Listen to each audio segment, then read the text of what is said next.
Assalamualaikum warahmatullahi wabarakatuh. Perkenalkan, nama saya Fitri Wandari. Saya di sini untuk mempresentasikan tugas hukum Pemda saya. NIM saya D1A01920 dan saya kelas C1.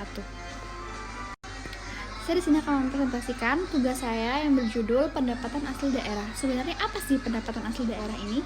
Jadi pendapatan asli daerah ini menurut Undang-Undang Nomor 33 Tahun 2004 tentang perimbangan keuangan antara pusat dan daerah, pasal 7 angka 18 tertulis, pendapatan hasil daerah selanjutnya disebut dengan PAD adalah pendapatan yang diperoleh dari dipungut berdasarkan peraturan daerah sesuai dengan peraturan perundang-undangan.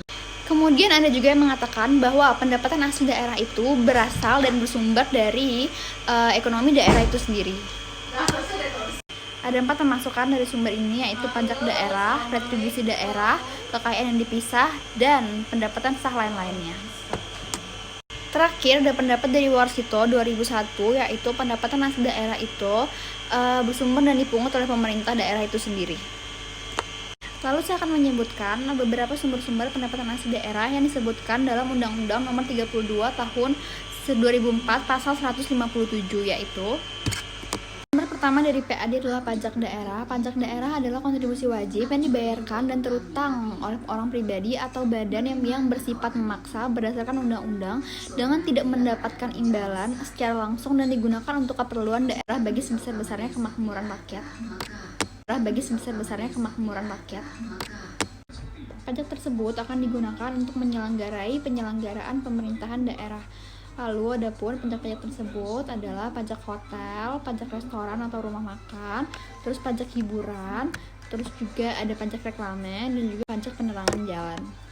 Selanjutnya yang kedua adalah retribusi daerah. Retribusi daerah adalah pungutan atas daerah sebagai pembayaran atas jasa atau pemberian izin tertentu yang khusus disediakan atau diberikan oleh pemerintah daerah untuk kepentingan pribadi atau badan. Beberapa rekontribusi yang bisa dimanfaatkan pemerintah agar bisa dimasukkan ke dalam kas daerah.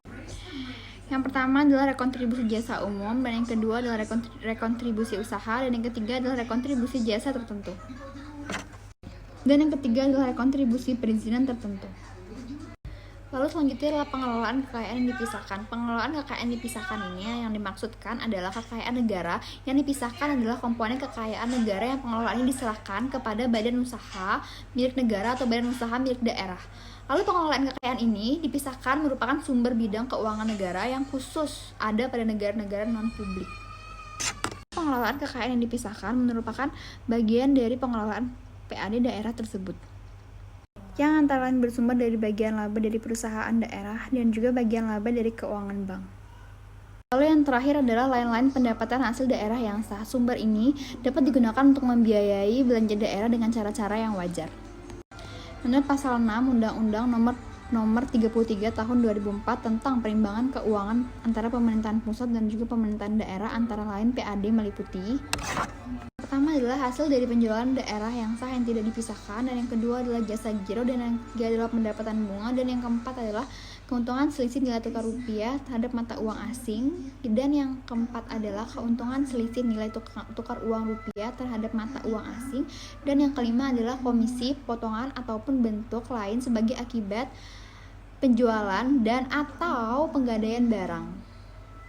Keempatnya akan bersinergi sehingga dapat mampu menghasilkan PAD yang mampu menunjang jalannya perekonomian di sebuah daerah.